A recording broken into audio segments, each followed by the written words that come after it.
Apocalipse capítulo 2, versículo de número 12 e 13.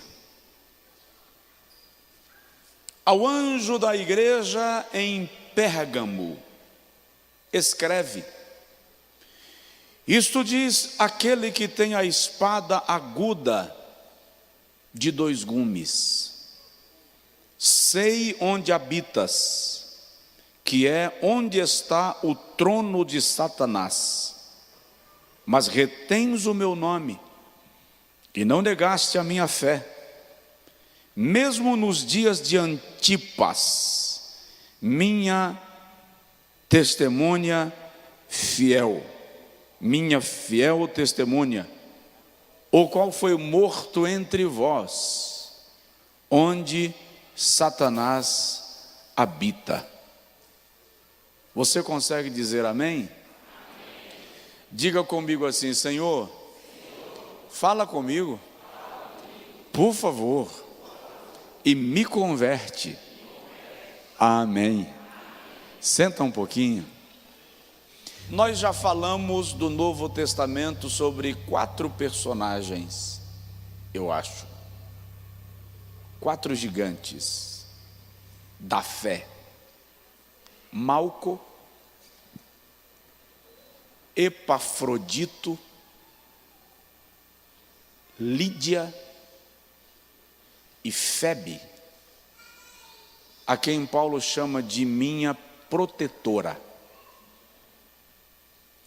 Epafrodito, ele diz, de Epafrodito, Paulo diz, ele não apenas trouxe a vossa oferta, mas ele veio como oferta. Lídia, a vendedora de púrpura, uma mulher da alta sociedade do seu tempo, que se converte à fé a partir da pregação de Paulo e se transforma numa grande proclamadora do Evangelho. E Malco, o servo do sumo sacerdote, na iminência de receber a consagração sacerdotal, e tem a sua orelha arrancada pela espada de Pedro. E como Jesus, com muita graça,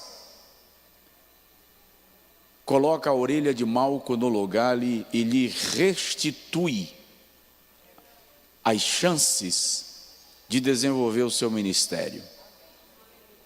Se tiver alguém do seu lado, diz para ele: aquele que restaura está aqui. Hoje nós vamos falar de um homem que sempre me chamou a atenção: Antipas. Ele só aparece na Bíblia aqui, em Apocalipse 2, versículo de número 13. Quando Jesus envia esta carta para a igreja de Pérgamo. 7 cartas são enviadas para as 7 igrejas da Ásia Menor. Atualmente o território é o território da Turquia. Pérgamo, por sua vez, ficava na parte ocidental do território da Turquia, ou chamada Turquia Asiática. Antes de falar de Antipas, como eu tenho falado dos outros personagens, eu gostaria de apresentar o cenário onde ele estava inserido, para que você entenda o que justifica atribuir a ele o título de gigante da fé. Aliás, o simples fato de ele ser mencionado na Bíblia já é extraordinário.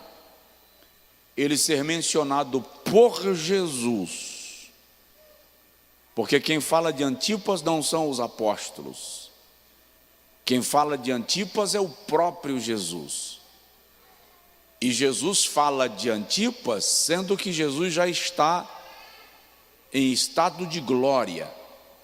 Ele é glorificado, ele está sentado à destra de Deus, mas faz menção de Antipas como a sua fiel testemunha. Qual era o cenário e o ambiente onde Antipas vivia? Pérgamo era a capital da província da Mídia. Era uma das principais cidades do mundo antigo. O historiador Plínio diz que Pérgamo era a mais ilustre de todas as cidades da Ásia. Entretanto, deixa eu falar um pouquinho sobre o misticismo de Pérgamo. Era uma cidade muito importante política e comercialmente, mas uma cidade de um misticismo religioso sem tamanho. Em Pérgamo havia uma antiga forma de adoração ao diabo. Pérgamo tinha um modelo de culto que adorava as mágicas e as divindades antigas de Babilônia. Por outro lado, Pérgamo é a primeira cidade do Império Romano a levantar uma estátua em honra ao imperador e estabelecer um decreto que ele deveria ser adorado. Entenda bem, o Império Romano já estava instituindo a adoração ao imperador, mas Pérgamo é a cidade que determina a adoração ao imperador ainda vivo, porque no Império Romano já se adorava aos imperadores que haviam morrido. Pérgamo estabelece a adoração ao imperador que está em pleno exercício do poder, do comando, nos dias de Nero, nos dias de Domiciano, considerados os dois piores de todos os imperadores da história de Roma, os dois que mais perseguiram a igreja. Em Pérgamo havia templo de adoração para Augustus de Roma, também para Trajano e para Severo. É por isso que Jesus declara: aí está o trono de Satanás. Porquanto imperadores estão sendo adorados e os cristãos, por não se submeterem ao culto ao imperador, eram perseguidos e mortos. Os seus bens eram confiscados, as suas famílias eram desabrigadas, lançados nas arenas para serem devorados por leões, lobos e ursos, famintos, porque não se submetiam à adoração, ao culto ao imperador. Isso é Pérgamo. Em Pérgamo também estavam templos das principais divindades do mundo antigo: Zeus, Dionísio, Asclépio, Artemíris, divindades do panteão grego e que foram assimilados pela cultura de Roma. Asclépio, por sua vez, era considerado a divindade da saúde, representado por uma haste enrolada com uma serpente, também conhecido como Esculápio.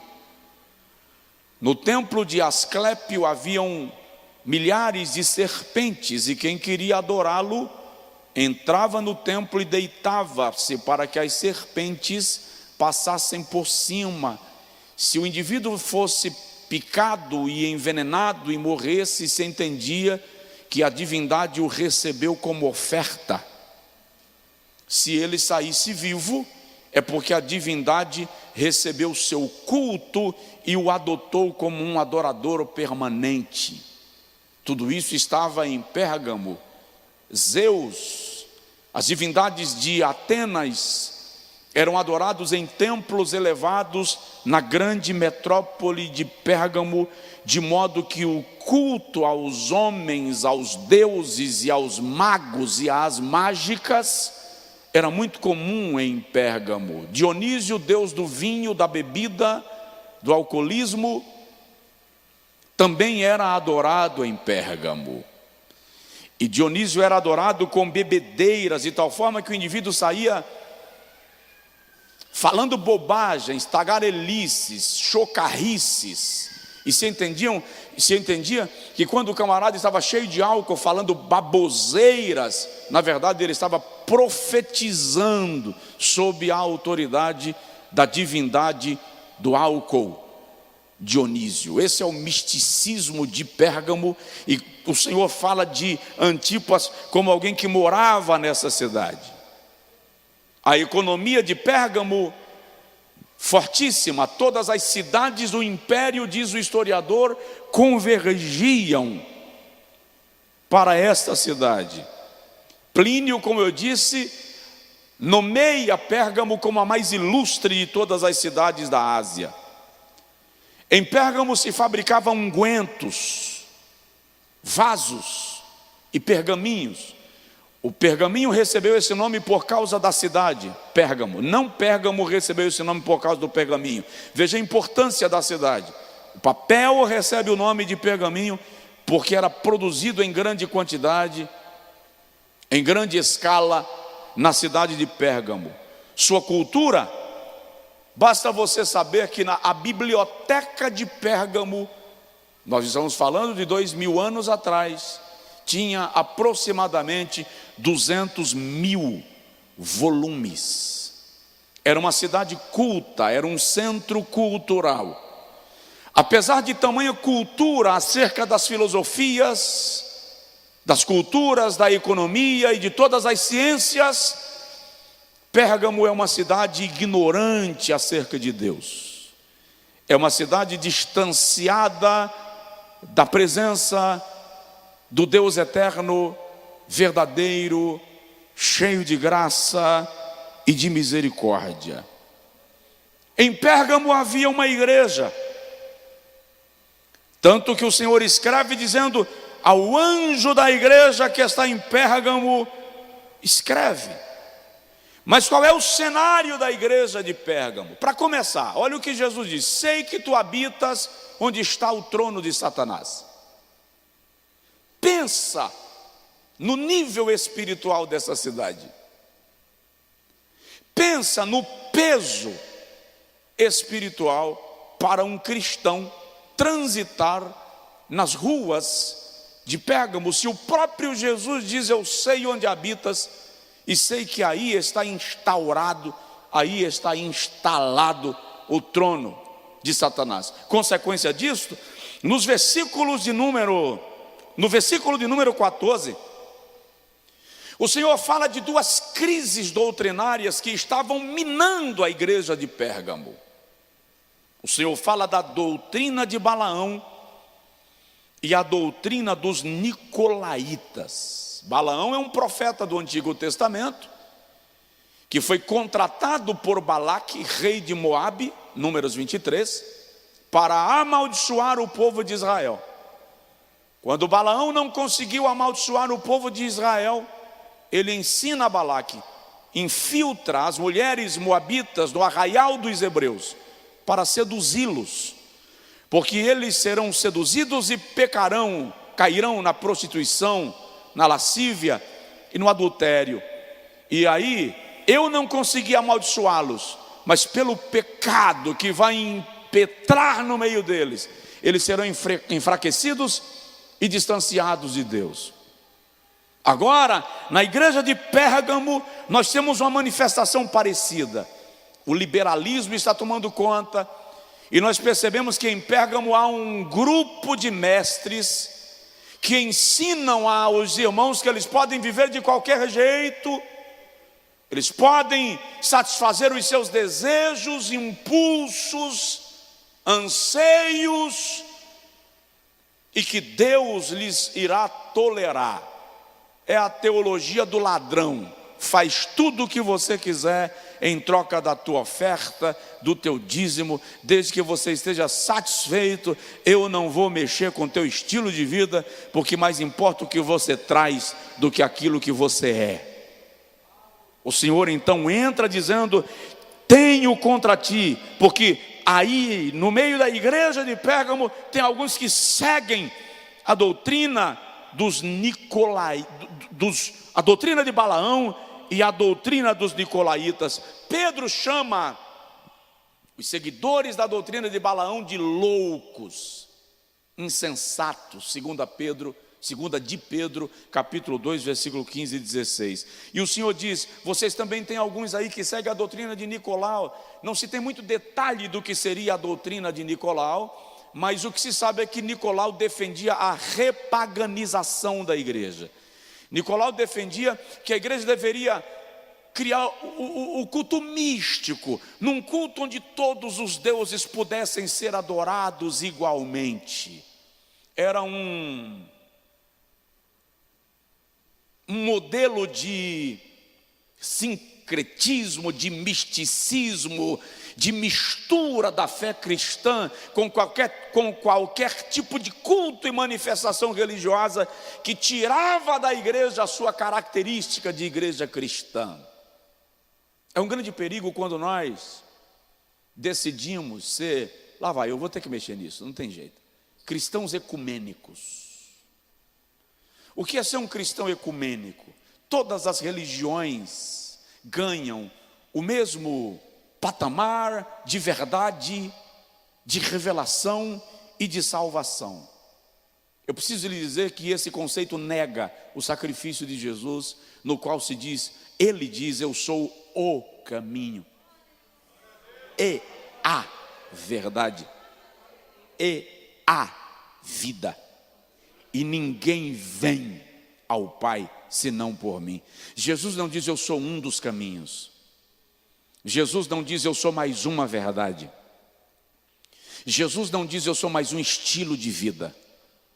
Jesus não diz todos os caminhos levam a Deus. Jesus diz ninguém vem ao Pai senão por mim. Eu estava ministrando numa igreja certa feita e antes da pregação deram a oportunidade ao prefeito da cidade e o prefeito disse assim: todas as religiões levam a Deus, todos os caminhos levam ao céu. Quando me deram o microfone eu disse: Sua Excelência, todos os caminhos levam a Roma, mas para o céu só Jesus, não tem jeito.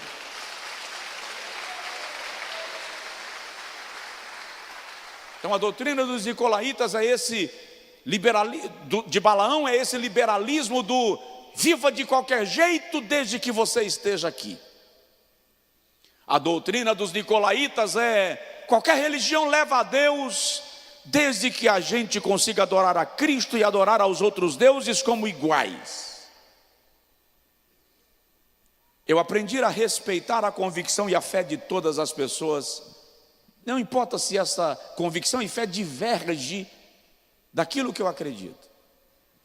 Respeitar é diferente de entender que qualquer divindade pode ser comparada ao meu Cristo, único, verdadeiro, soberano, eterno. De eternidade a eternidade ele existe. Morreu na cruz sem pecado pelos meus pecados. Foi sepultado, mas não ficou preso pelas cadeias da morte. Quebrou as cadeias da morte. Ressuscitou. Está à destra de Deus e intercede por nós. Ele é o Senhor, único, verdadeiro e único mediador entre Deus e os homens.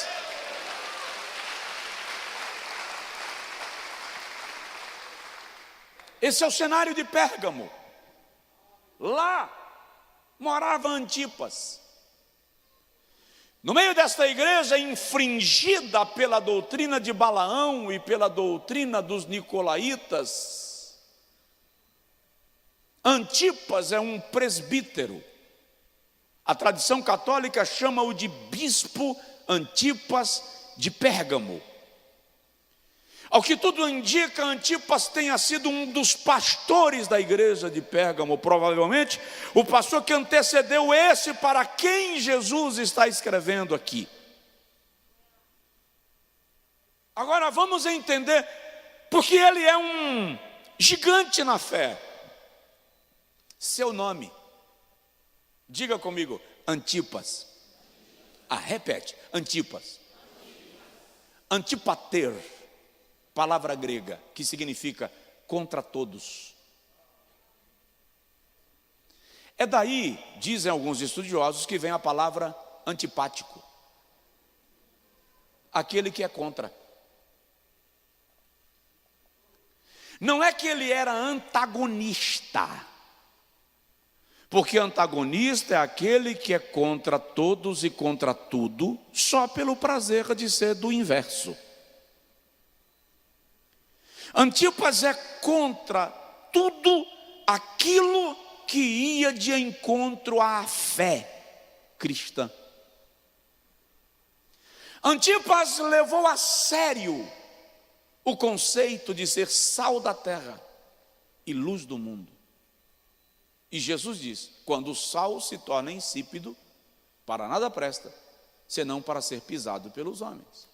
O que Jesus está dizendo é: quando o sal se torna igual à comida que ele deveria temperar, ele deixou de cumprir o seu papel de sal. Vamos trazer para cá? Quando a igreja se torna igual ao mundo, ela deixou de ser igreja e se tornou mundo.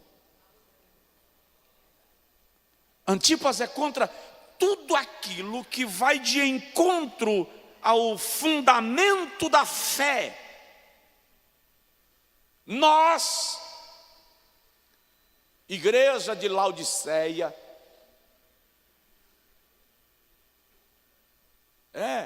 se for aplicar bem, a igreja de Laodiceia é o raio-x, é a planta, é o protótipo da igreja moderna. Nós, dessa temporada da igreja de Laodiceia, queremos ser aplaudidos pelo mundo, aceitos. Não queremos nos indispormos. Nós não queremos ser antipáticos. Não queremos ser antipas. Porém, Jesus diz em João capítulo 15, versículo 18 e 19 assim: se o mundo vos odeia, sabei que antes de vos odiar a vós, odiou-me a mim. Se vós fosseis do mundo, o mundo amaria o que era seu.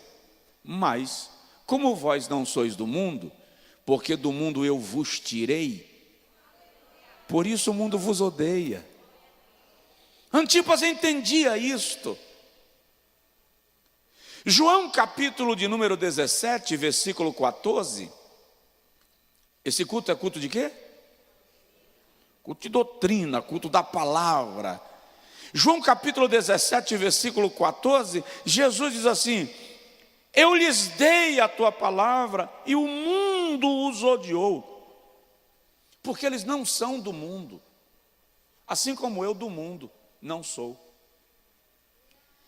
Provoca seu vizinho e fala com ele assim: você mora aqui, mas você não é daqui. Você é do céu. Diz aí para a pessoa do seu lado: você é do céu.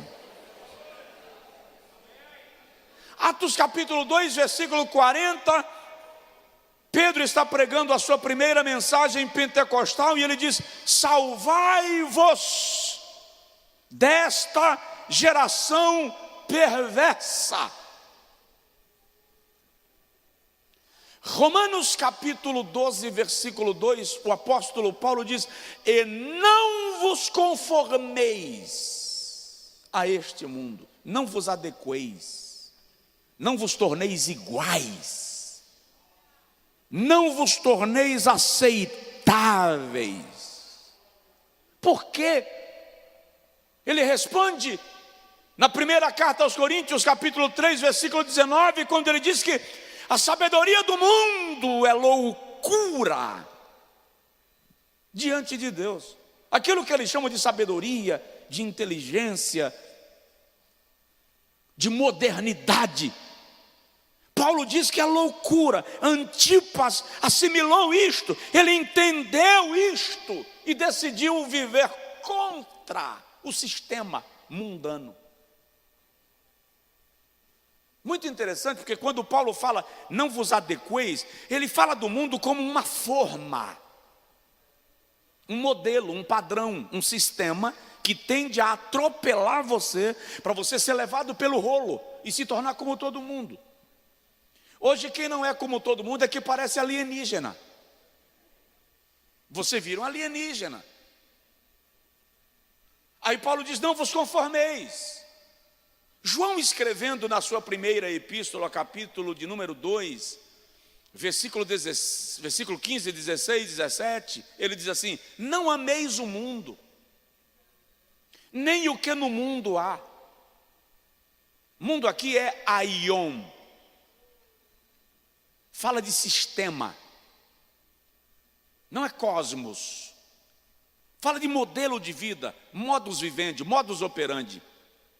Não ameis o mundo, nem o que no mundo há. Se alguém ama o mundo, o amor do Pai não está nele. Porque tudo que há no mundo, a concupiscência da carne, a cobiça dos olhos e a soberba da vida, diz João, não vem do Pai, e sim do mundo. E ele diz: ora, o mundo passa, e a sua concupiscência, mas aquele que faz a vontade de Deus permanece para sempre.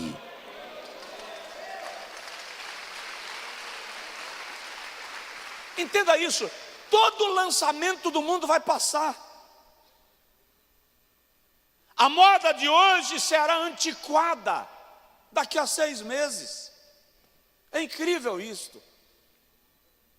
Eu lembro de uma época que Jones, adolescente, invocou que queria pintar o cabelo de verde e azul. Disse: mas rapaz, meu filho, não faz o negócio dele. Mas pai, todo mundo pinta, aí você vira mãe. Toda mãe diz o quê? Você não é todo mundo. Não faz isso, pai, não faz isso. Deixa teu cabelo como está. Um dia ele vai mudar de cor para ficar tranquilo. Vai ficar cinza, prata, branco. Ele muda. Ah, pai, meu filho, você é filho de pastor, pelo amor de Deus. Aí lá vou eu. Viajei para pregar em São Paulo, numa baita de uma igreja em São Paulo, um pastorzão famoso. Aí Jones está no púlpito comigo, sentado. Daí a pouco chega o filho do pastor, com o cabelo pintado de vermelho e amarelo. Jones olhou para mim e fez assim: e como é que eu explico isso depois do culto? Jesus, meu Cristo de Nazaré. Mas consegui, venci a batalha, graças a Deus. Venci sem trauma, graças a Deus. Mas quem hoje está querendo pintar o cabelo de azul e verde? Passou, a moda foi. Porque o mundo passa, os seus modismos, os seus modelos, é tudo temporário. O que é hoje não será mais daqui a um tempo. Aí Paulo diz assim, João diz assim: você não anda pela onda do mundo, você não anda pelos ventos do mundo, você anda pela palavra, porque aquele que faz a vontade de Deus permanece para sempre. Mantenha o padrão, mantenha o ritmo, mantenha, vamos chamar de a rotina, a referência. A Bíblia é seu guia, seu mapa, sua escola, sua cartilha, seu padrão, sua constituição. Nós vamos morar no céu. Seja um Antipas, seja contra tudo aquilo que vai de encontro à sua consciência cristã.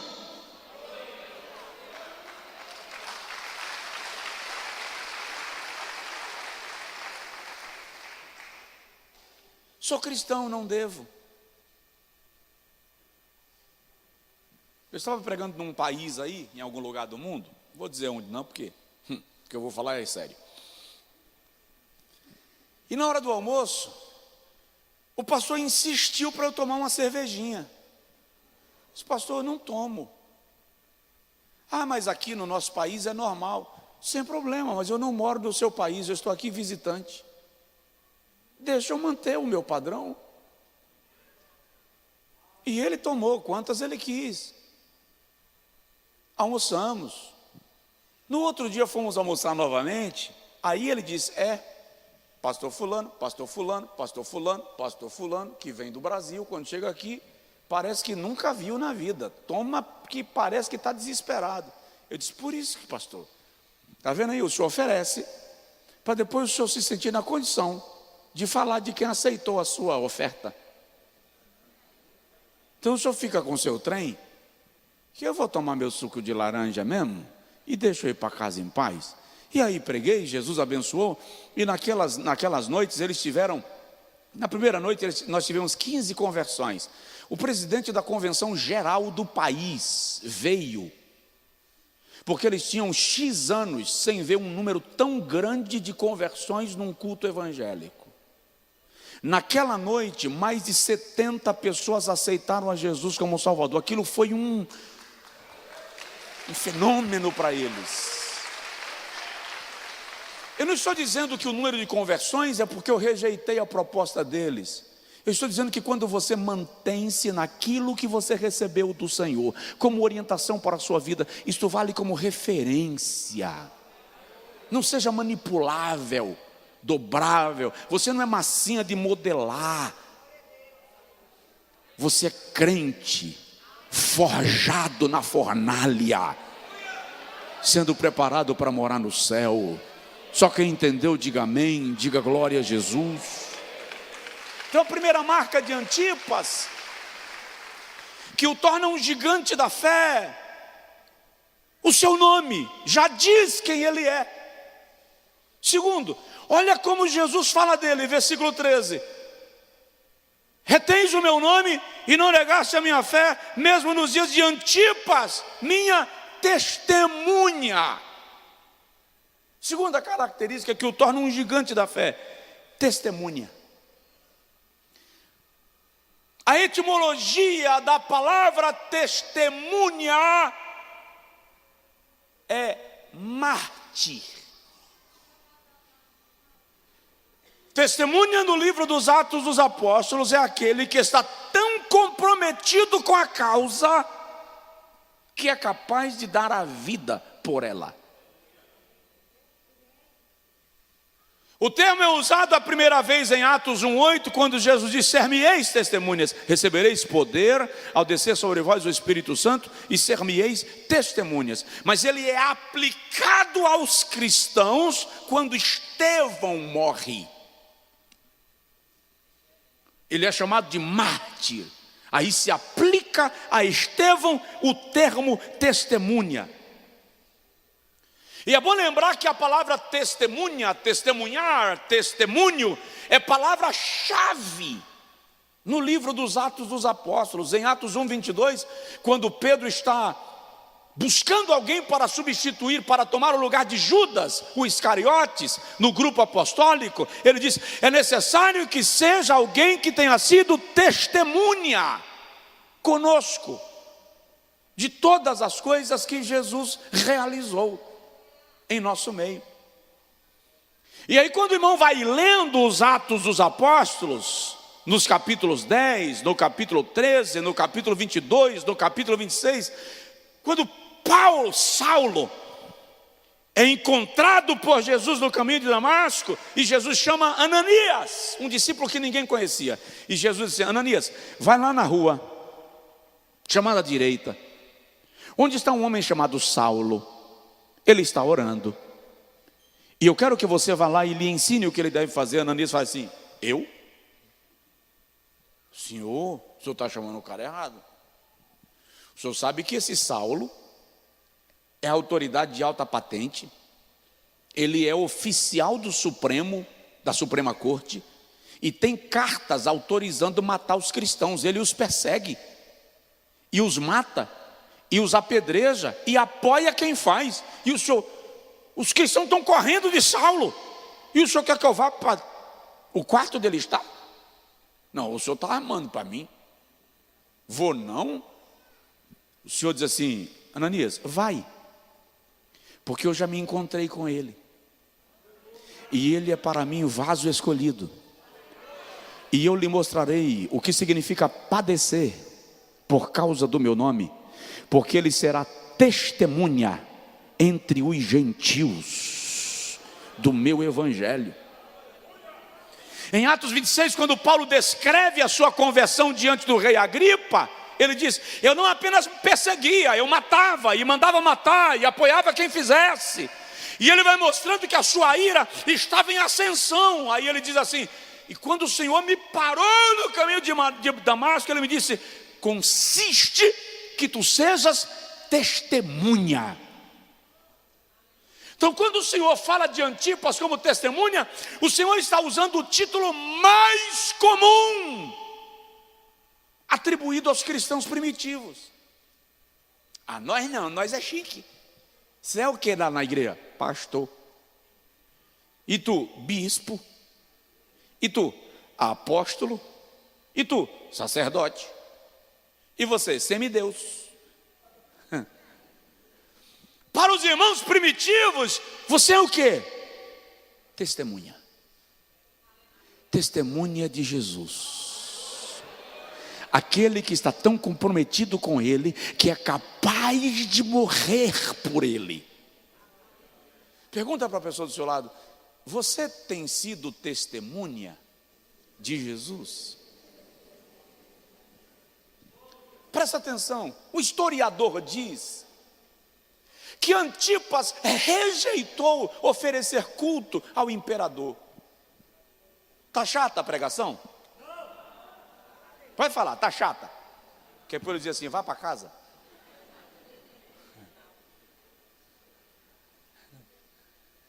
Antipas rejeitou oferecer culto ao imperador.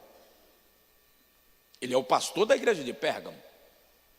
Como ele rejeitou oferecer culto ao imperador, ele foi preso, chicoteado. E Antipas foi liberado da prisão com a condição de que não pregasse mais contra o culto pagão. Saiu da prisão. Agora o historiador diz que Antipas não apenas prega contra o culto pagão, mas ele começou a converter uma multidão de pessoas contra a idolatria e contra o paganismo. Aquilo começou a dar prejuízo ao templo de Zeus, de Artemis, de Esculápio, porque as pessoas estavam se convertendo à fé por causa da pregação de Antipas. Então os sacerdotes pagãos mandaram arrastá-lo e levaram-no para o templo de Artemis. Lá a adoração era feita dentro de um boi de bronze vermelho. Colocava o sacrifício dentro do boi de bronze e acendia fogo embaixo. Então colocaram Antipas dentro do boi de bronze. E o historiador diz que os sacerdotes pagãos mandou que os idólatras fossem buscar lenha. Diz o historiador que o povo trouxe tanta lenha que faltou madeira no entorno de Pérgamo. E colocaram a lenha sob a madeira, e à medida que ela ia queimando, iam colocando mais lenha, com Antipas lá dentro, queimando, sendo assado, cozido a seco, dentro de um boi de bronze, por causa da sua fé. Mas o historiador diz que enquanto o fogo queimava e o boi avermelhava, Antipas cantava: sempre vou lembrar da coragem do amor, da firmeza e vontade, da fé e devoção. E chegou um momento que o povo começou a gritar para sufocar a voz de Antipas, porque à medida que ele cantava, as pessoas ajoelhavam, se convertendo, movidas pelo seu sacrifício, pela sua fé, pela sua perseverança. De repente o sacerdote mandou que todo mundo parasse de gritar, e já não se ouvia a voz de Antipas cantando. Agora Antipas gemia, mas o gemido era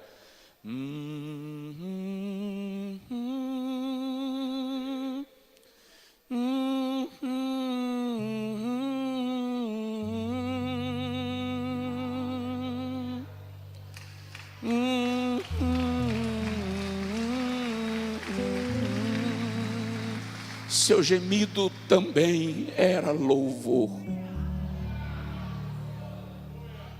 Por isso Jesus diz assim: Ele é a minha testemunha. Nem sendo sacrificado, Ele se negou a testemunhar. Sabe o que acontece quando eu leio sobre esses homens? Eu ajoelho e digo para Jesus: me aceita como teu servo, me converte. Acho que eu não sou crente. Nós vivemos um cristianismo tão confortável. Qualquer coisa que dá errado, a gente diz assim: onde está o Senhor? Eu sou fiel a Ti e estou passando por isto. Eu acho que Jeová olha para nós e faz assim: você não sabe o que significa ser fiel. Por isso o Senhor diz nele, desde os dias de Antipas, a minha testemunha.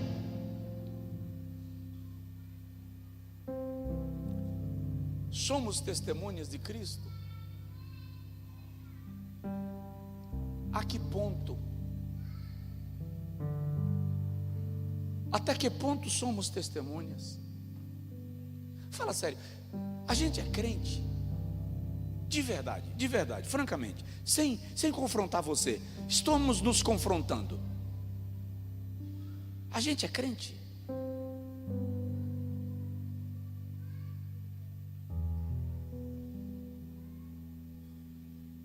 Olha o nível da disposição deste homem.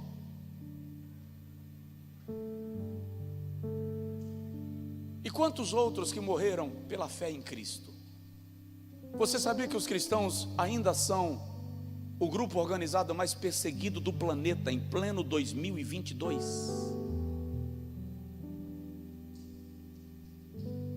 Missionário latino-americano preso pelo governo comunista cubano,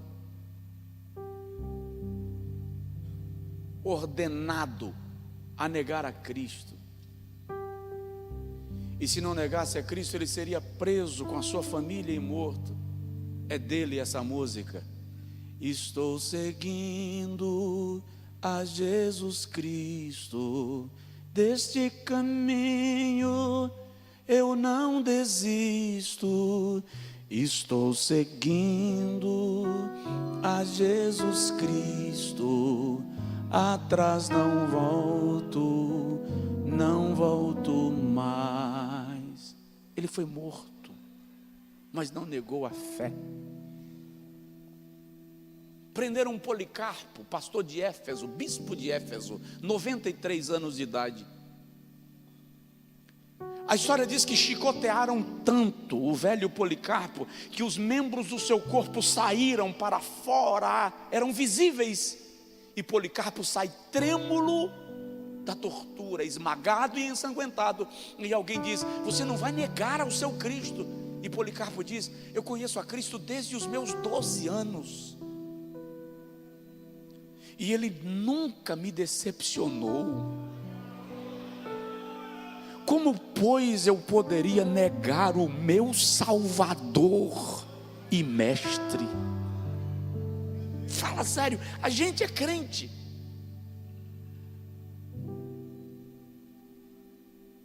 Richard Urbrand, preso em prisões comunistas por 14 anos, em prisão subterrânea, na Coreia do Norte.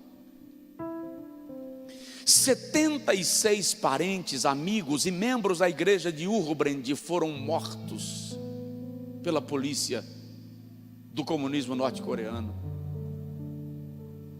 E o testemunho diz que um dia o carrasco olhou para o soldado e perguntou: esse homem ainda tem alguém, algum parente para morrer? E disseram: ele tem um filho. E trouxeram o filho de Urbrand. E o carrasco disse: agora você nega seu Deus, professa o reconhecimento do comunismo e do governo como sua fonte de vida. ou seu filho vai morrer. E o testemunho diz que Urbrand ajoelhou na cela e disse: Senhor, 76 dos meus morreram, e eu não te neguei, mas o meu filho não. Me deixa te negar só esta vez. E o filho ouviu a oração do pai e gritou de lá: papai, não negue. O historiador diz que o carrasco esmagava as unhas da criança. E Urbrand gritava e dizia: Deus, me deixa te negar. E o menino dizia: papai, não negue.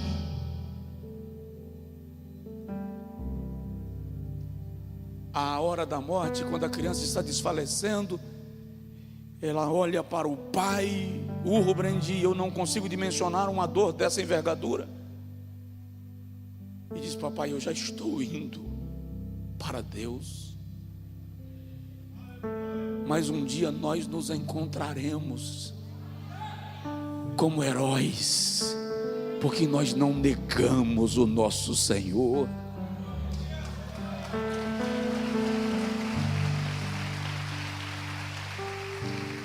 A liberdade de Urbrand foi negociada pelo governo americano.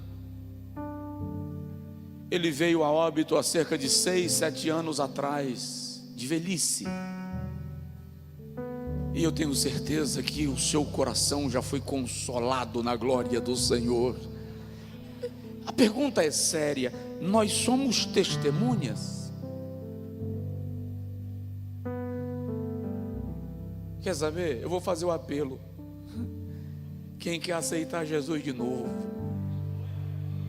ser crente,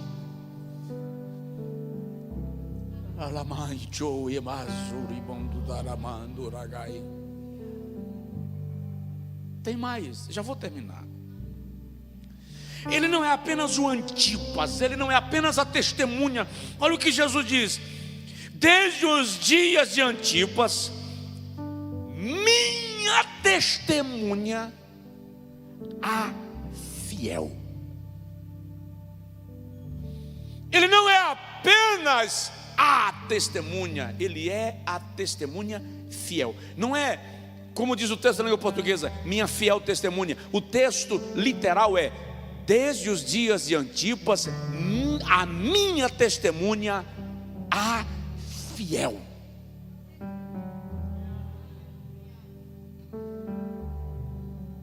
Olha a maneira como Jesus se refere a ele. A forma como esse texto está escrito no grego é uma forma de dizer que Jesus torna Antipas o modelo de testemunha, o parâmetro de testemunha e de fidelidade. Ele é a referência de fidelidade como testemunha de Cristo. É como se Jesus dissesse: menos do que isto é rascunho, é ensaio. Fidelidade a toda prova. Quando eu li, eu lembrei de Pedro. Jesus falou assim: olha, gente, eu vou morrer, eu vou ser crucificado. Pedro diz assim: vou contigo até a morte. Estou contigo e não abro. Quem mexe contigo, mexe comigo. E eu disse: Pedrão, hoje ainda, antes que o galo cante, você vai me negar 3 vezes. Pedro disse: eu? Você está enganado comigo. Nego não. Mas lá mais tarde, alguém olha e fala assim: você é Galileu, já lhe vi com o réu. Pedro disse: sei nem quem é. Você está enganado. Só que Pedro ficou sem graça, foi lá para dentro, lá para o vestiário. Quando Pedro chega lá no vestiário, tem alguma funcionária de Pilatos arrumando o guarda-roupa, e olha para Pedro e diz assim: te conheço. Eu já te vi numa reunião dessas aí que o Galileu estava pregando. A Bíblia, Lucas diz que Pedro saiu resmungando, reclamando. Eu imagino Pedro dando murro na parede. Pescadorzão, mão grande. Você nem quem é? Já falei que eu não sei. Aí alguém encontrou Pedro no corredor e disse: teu sotaque te condena. Você fala igual a ele, você é da Galileia. E Pedro vem saindo do corredor e estampa na sala do julgamento. Jesus está de frente para Pilatos, para o sacerdote. Pedro aparece, o galo canta. Lucas diz que Jesus olhou para Pedro. O olhar do Salvador encontrou o olhar do pescador. Aí Pedro caiu a ficha. Neguei. E foi chorar. Mas sabe o que é extraordinário? Deus não desiste de você. Não importa o nível de fraqueza que você revelou. Quando Jesus ressuscita, ele diz a Maria Madalena, Marcos 15, 7: vai e dize aos meus discípulos e a Pedro que eu vou para a Galileia e os encontro lá. Não dá tempo, não vou dar detalhes. Mas você lembra que Jesus restaura Pedro em João 21? Mas restaura com força. Pedro, você me ama? Ô irmão, eu fico imaginando a crise de Pedro com essa pergunta. Para que ele está perguntando isso para mim? Ele sabe que eu piso aí fora. Você me ama, Pedro? Senhor, eu gosto do Senhor. Tá bom, come peixe, toma mel. Dá um tempinho, Jesus de novo. Pedro, fala, mestre, você me ama? De novo? Ele vai me entregar na mão desses camaradas aqui tudo. Vão me acabar aqui. Pedro disse: Senhor, eu gosto muito do Senhor. Tá bom, come. Quando Pedro menos espera, Jesus muda a pergunta. Jesus não pergunta a terceira vez: Pedro, você me ama? Na terceira vez Jesus pergunta: Pedro, você gosta de mim? Jesus muda a pergunta e vai para o nível de Pedro. Jesus desce o fundo do poço onde Pedro estava. Jesus vai ao encontro e pergunta: você gosta de mim? Aí a Bíblia diz que Pedro se entristeceu. Por que se entristeceu? Porque Jesus mudou a pergunta. Agora Jesus não quer mais o amor de Pedro. Jesus quer apenas que Pedro goste dele.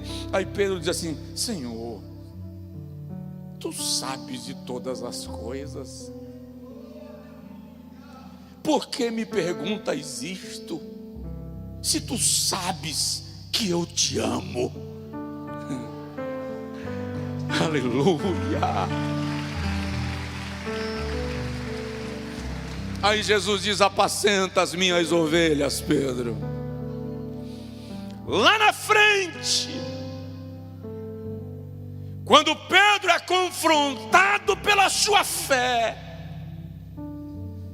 ele vai ser morto por causa do nome de Jesus.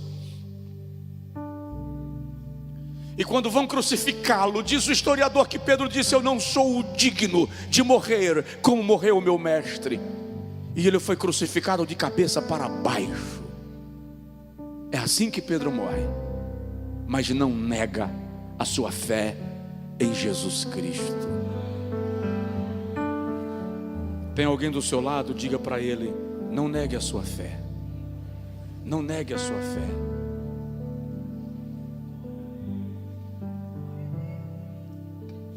É incrível como muitas vezes negamos a nossa fé na escola, na faculdade, diante de um professor que se acha inteligente. Aí nós retrocedemos. Jesus diz assim: se alguém me negar diante dos homens, também eu o negarei diante do meu Pai. Mas se alguém me confessar diante dos homens, também eu o confessarei diante do meu Pai e dos seus santos anjos. Você percebeu a diferença? Ele disse: se alguém me negar, eu o negarei diante do Pai. Os anjos nem vão saber da existência dele. Mas se alguém me confessar diante dos homens, também eu o confessarei diante do meu Pai e dos seus santos anjos. Então, quando nós confessamos Jesus como Salvador, eu imagino Jesus dizendo assim para os anjos: deem uma olhada, olha lá, olha para ela, olha para ele.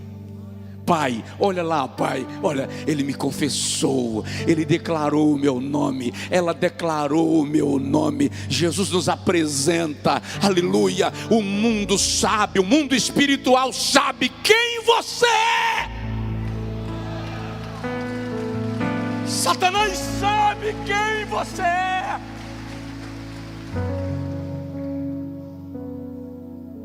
E é incrível que Deus tem prazer em apresentar aqueles que lhe são fiéis. Já percebeu isso na Bíblia? Deus tem prazer.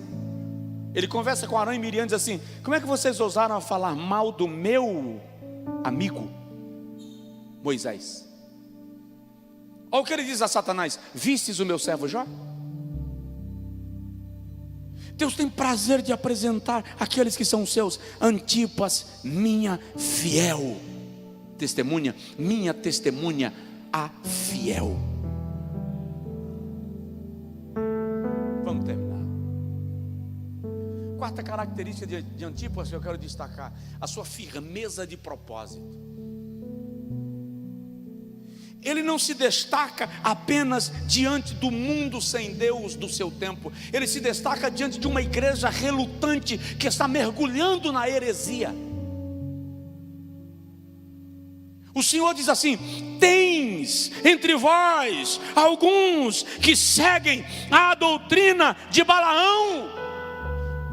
Tens entre vós alguns que seguem os ensinos dos nicolaítas, mas também entre vós está Antipas. No ambiente espiritual carregado de heresia, de desvios, de bagunça, Antipas mantém o seu propósito, a sua firmeza de serviço a Deus. E sabe o que é estranhamente incrível? Olha o versículo de número 14. Sua Bíblia está aberta? Tá não, né? Tá vendo aí? Você trouxe caneta para anotar as coisas? Trouxe não, né? Tá bom, alguns trouxeram. Aleluia. Que isso vire cultura. Vamos lá.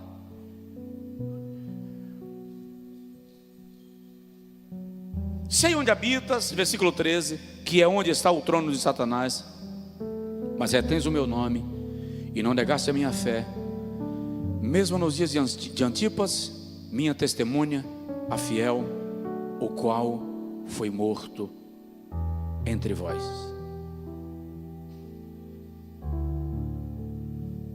Essa frase é uma frase pesada, porque Antipas não foi morto aos olhos de vocês. Jesus está falando com a igreja. Antipas foi morto.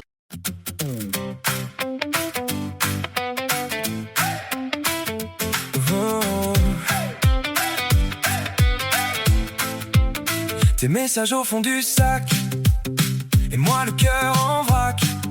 J'ai gardé ta tasse fêlée, comme un mot mal terminé.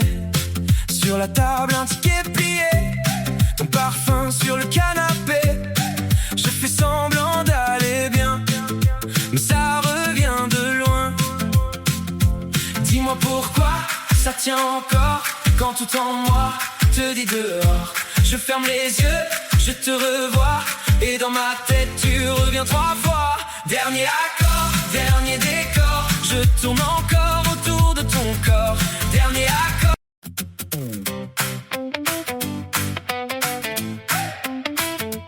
Oh. Tes messages au fond du sac, et moi le cœur en vrac. J'ai gardé ta tasse fêlée, comme un mot mal terminé. Sur la table un ticket plié, ton parfum sur le canapé. Je fais semblant d'aller bien, mais ça revient de loin. Dis-moi pourquoi ça tient encore, quand tout en moi te dit dehors. Je ferme les yeux, je te revois, et dans ma tête tu reviens 3 fois. Dernier accord, dernier décor, je tourne encore autour de ton corps. Dernier accord.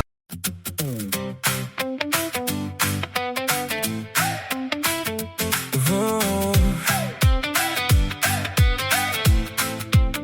Tes messages au fond du sac, et moi le cœur en vrac. J'ai gardé ta tasse fêlée, comme un mot mal terminé. Sur la table un ticket plié, ton parfum sur le canapé. Je fais semblant d'aller bien, mais ça revient de loin. Dis-moi pourquoi ça tient encore, quand tout en moi te dit dehors. Je ferme les yeux, je te revois, et dans ma tête tu reviens 3 fois. Dernier accord, dernier décor, je tourne encore autour de ton corps. Dernier accord.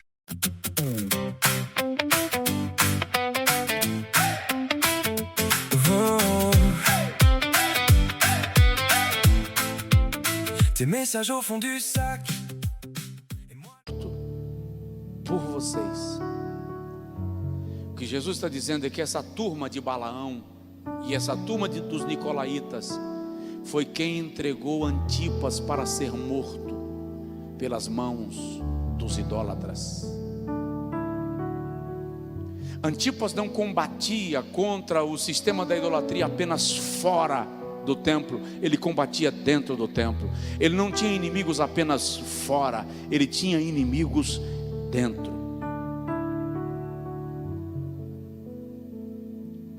Infelizmente, nós vivemos num mundo onde os interesses individuais, temporários, a guerra do poder, da influência, nos leva a um nível de perder tamanho o temor de Deus, que nós somos capazes de mutilarmos a nós mesmos para atingirmos alguém que não se coaduna com as nossas convicções. Mas Antipas é tão firme no seu propósito que ele combate a idolatria e a heresia dentro da casa, dentro da igreja. O poder do Espírito Santo operando nele lhe leva a um posicionamento firme contra tudo aquilo que se contrapõe à fé. E ele permanece firme no seu propósito de honrar a Cristo, de defender a sã doutrina, de anunciar a palavra, de preconizar o evangelho genuíno. Aí vem uma pergunta para nós: como anda a nossa firmeza de propósito? Eu realmente estou firme no propósito de servir a Cristo? Ou eu estou na igreja, mas estou meio em dúvida, não sei se é isso que eu quero, sei não, estou pensando aí em desviar, passando uma luta, uma tentação. Você sempre vai ter luta. Se a pessoa que pregou para você disse que a sua vida ia ser sombra, rede e água fresca, lhe pregaram o evangelho das organizações Tabajara. No mundo tereis aflições, mas tem de bom ânimo, permaneça firme no propósito. Você caiu? Levante. Se arranhou, passa metiolate. Arde, acelera a cicatrização. Deu errado, faz de novo. Está fraco na fé? Quem não? Quem não se sente fraco de quando em vez? Quem nunca sentiu vontade de abandonar a igreja? Quem nunca? Quem nunca se sentiu desiludido? Quem nunca até questionou a presença e até a fidelidade ou a existência de Deus? Mas a firmeza de propósito diz: mesmo que não haja fruto na videira, ainda que o produto da oliveira minta, e ainda que desapareça o gado do campo e sejam extirpadas as ovelhas da malhada, todavia eu me alegrarei no Senhor e exultarei no Deus da minha salvação. Firmeza de propósito. Fica de pé, por gentileza. Dá uma sacudidela de leve na pessoa do seu lado e diz para ele: fica firme. Você que está em casa no culto online, fica firme. Não desanime. Levante-se. A Bíblia diz que o justo vai de força em força. Sabe o que é força em força? Não tenho força para viagem, eu só tenho força para dar um passo. Aí com muita luta eu dou um passo, e o Senhor me dá nova força, e eu dou mais um passo. Quando eu olho para trás, de força em força, eu já caminhei uma parte da viagem. Se você está morgado no caminho, ferido e sangrando, aquele que cura as feridas veio aqui hoje à noite.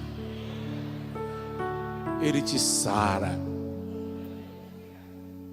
Se você pecou, aquele que perdoa pecados está aqui. Se você perdeu a esperança da vida, aquele que é a própria vida está aqui. Antipas, a testemunha fiel, tinha firmeza de propósito. Mantenha-se firme. Diga para Deus: apesar das lutas, dos deslizes, eu não abro mão de te seguir. Eu não abro mão de caminhar contigo. Eu vou convidar à frente apenas aquela pessoa ou aquelas que estão se sentindo enfraquecidas na fé, enfraquecidas espiritualmente, desanimadas. Sai do seu lugar, vem aqui à frente, eu quero orar por você. Vem, pode vir, sem protocolo, pode vir. O Espírito Santo é quem te fortalece, é quem te renova, é quem te estabelece, é quem te dá firmeza. Você não vai desviar, você não vai desanimar. Presta atenção, não tem mais lugar para você no mundo. Não tem mais. Você pertence ao Senhor. Você foi comprado pelo sangue de Jesus. E sabe o que é extraordinário? Deus não negocia você. Ele não te vende, não te troca. Você é único no coração de Deus. Aleluia. Lembrei-me agora do menino que perdeu um barquinho de madeira que o pai lhe havia comprado. E um dia, brincando na chuva, colocando o barquinho para a correnteza levar, ele deu um vacilo e o barquinho sumiu. E o menino começou a chorar muito, porque lhe roubaram o barco. E o pai disse: meu filho, é só um barco. E o menino disse: não é só um barco, é o meu barco. Mas não encontrou. E um dia na feira, quem já morou no interiorzão sabe como funcionam as feiras de rua, o menino caminhando com o pai no meio da feira encontrou o barquinho numa barraca à venda. E ele chamou o pai e disse: encontrei o meu barco. E o pai disse: você não pode saber que eu sei que é o seu. Eu sei, pai, é o meu. Mas como você sabe? Porque eu fiz um risco embaixo para eu não perder.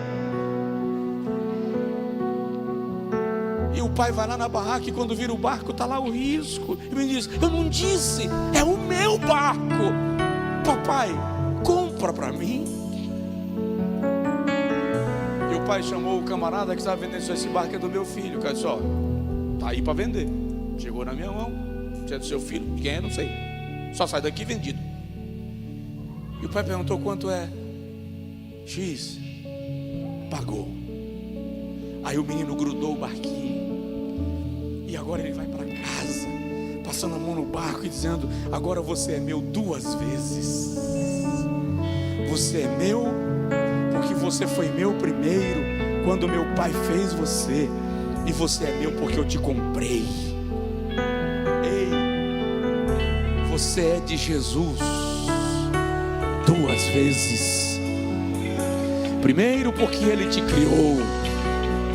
Segundo porque Ele te comprou. E o incrível, Ele tinha colocado uma marca em você. Seu DNA é único. Sua impressão digital é única. Seu timbre de voz é único. A sua íris é única. Por quê? Porque o Criador colocou uma marca em você. Onde Ele te encontrar, Ele sabe que você pertence a Ele.